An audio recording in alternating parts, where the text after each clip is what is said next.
Mga kababayan, lalo na ang ating mga driver ng mga pampublikong sasakyan. Kumusta kayo ngayon?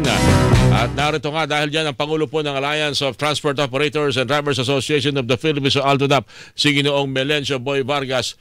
Kaboy, kumusta ka na? Sir Boy, si Orly to sa DCWB. Magandang umaga po sa inyo muli. Sir Orly, at subaybay tagapakinig, no? Kung kami po tatanungin mo, siyempre malungkot na naman kami, Sir Orly. Dahil unang-una, alam niyo naman, hindi kami basta-basta makapagtaas hanggang ngayon. Yung piso lang hinihingi namin ay hindi na ibibigay. Tapos tataasan naman. No? Kasi para pong ang ginagawa nito mga oil companies natin, pag alam po magtataas, pag kami po ay dati po, pagka kami magtataas, ang gagawin po nila, magbababa sila nakakarimpot. Yun po yung nakakano. Pero siguro po, ngayon, dito sa pagtaasan naman na to, kailangan po mag-usap-usap na kami tatlo, si Liberty de Luna, si Obet Martin at ako po para talagang makausap na rin po namin. Baka dumirekta na po kami sa ating sekretaryo dahil nung nakaraan po ay wala siya, no? Siya naman po lang ang makakapag-desisyon nito kung ibibigay po o hindi dahil kasi nung nakaraan po na nag-hearing kami kay Chairman Guadis, in fairness po gusto niya yung ibigay. Kaya lang, ang tinitignan niya po, nung andyan pa si Secretary yung mga petitioner din naman. May mga petitioner yata rin. So, si Secretary Giovanni Lopez na lang ang nakikita niyong pwedeng magbigay nitong na hinihingi ninyong 1 peso fair hike. Opo, kung hindi naman po sana bigay yung 1 peso, kaya yung fuel subsidy nila nga ibigay. Para kahit papaano po, merong sanang pamalit doon sa mga nawala sa amin. Ang problema kasi sa fuel subsidy, sa halip na natutuwa yung mga nakikinig sa atin ngayon ng mga jeepney driver, nalulungkot pa, Kaboy. Ba't kaya ganun?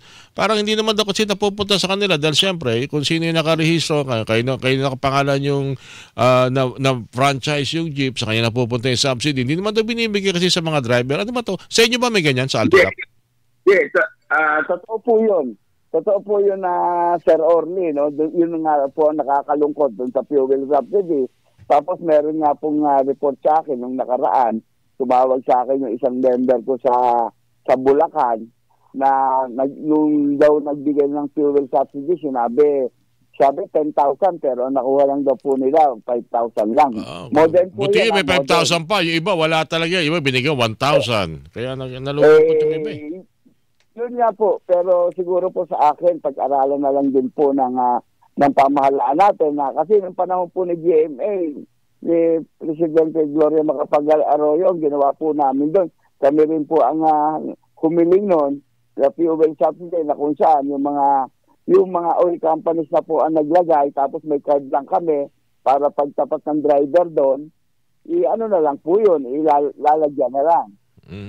No? Opo, gano'n. Okay. Sa ngayon po, totoo po yun sa inyo. Kaya po kami, ang ginagawa namin, pagka po may driver, may operator na nag-withdraw, kino-complain po namin yun dahil kasi hindi naman po para sa kanila yun, para sa driver talaga. Kaya lang po, kailangan talaga ng listahan. Sabi nila, kuha na naman. At ito pong land bank. Pero alam nyo, Sir Orly, itong land bank na to, ipapasok mo na yung pera sa kanila. Pag inilabas, ang hirap na hirap eh. Ang daming hinahanap nila po. Yan, may mga proseso yata kasing hinihingi na alam naman natin na mahirap ding i-comply ng simpleng jeepney driver. Naunawaan natin yan, Sir Boy.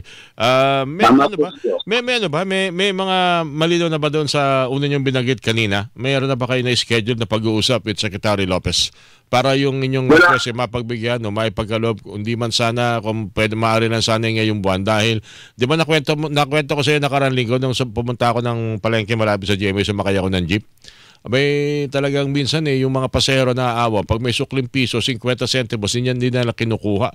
Ngayon daw talagang kahit na hindi kunin ng sukli parang hindi sasapat kung pag-uusapan itong panibagong pagtaas ng presyo kada litro, Kuya Boy. Tama po kayo, Sir Rolly. Napakataas na po ng tinataas natin. Actually po, ito po linggo to, hihingi po kami ng audience kay Secretary Lopez. Kasi po, nung nakaraang linggo, wala po siya. Sa Japan po siya.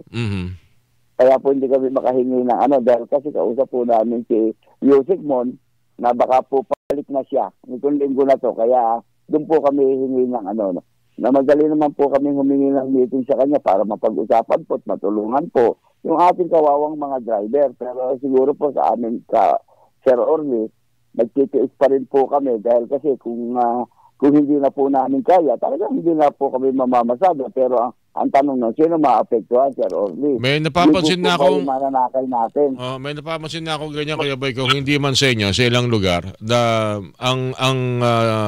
ang pag-rush hour, usually after 1.5 hours, ubos na yung mga pasahero. Ibig sabihin, may sapat na bilang. Alam natin, traffic, paikot-ikot yung mga pumapasada sa sasakyan. Pero eventually, nasasakay din yung mga pasahero. Ngayon, umaabot ng hanggang 2-3 oras. Ibig sabihin, andyan yung mga sasakyan, paikot-ikot sa ruta nila, pero hindi yata sasapat. Sa madaling salita, parang kumukulang na yung mga biyahe. Ganyan di ba ang inyong observation? Tama po kayo. Kasi po, siyempre, kung ako po, alimbawa po, doon sa mauubos lang yung paikot-ikot at wala ka naman sakay, mauubos lang ang diesel mo, napakabigat po noon, Sir Orly. Kaya siguro po yung mga iba, tatapatan yung rush hour para doon sila bumiyahe para lagi pong puno. Masapat po yung biyahe nila. Kasi namasada rin po ako Matagal po ako namasada, 25 years po ako namasada, Sir Orly. No? Yun po, kaya po ang mga driver, kanya-kanyang diskarte na lang po dahil kasi sa amin po sila umaasa dahil wala naman po silang kakayanan na mag-file ng fair hike dahil pag-file po ng fair hike, may bayad din niya, Sir Orly. Tapos kukuha ka pa ng abogado.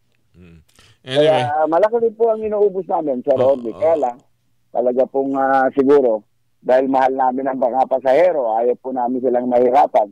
Kaya po nagtataga pa rin kami, Sir Orly. Okay. Ulitin na lang, Sir Boy, kumusta na pala yung ating tinataguyod na paggamit ng mga electric vehicle, yung transport program? Public transport program. Actually po ako, may susubukan po ako, Sir Orly.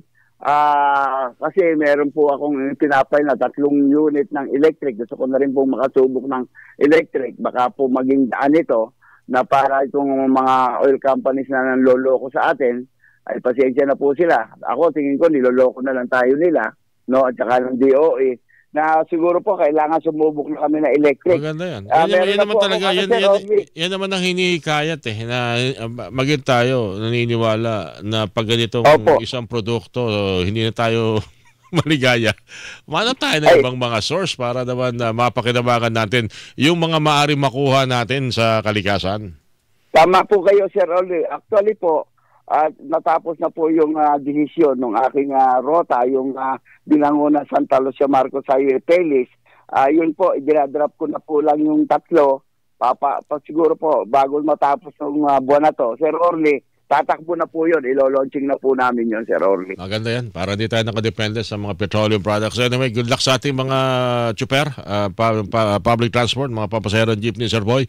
At sana'y hindi sila tamarin na isipin nila na maraming mga pasahero na hahanapin sila papasok at pauwi galing trabaho. Thank you, Sir Boy. Tingin ko po, Sir Orly, ano po yan, hindi po sila tatamarin dahil kasi hanap buhay po yan at saka paano po ang pamilya nila kung titigil. Yun po, maraming salamat po at mabuhay kayo po, Sir Orly.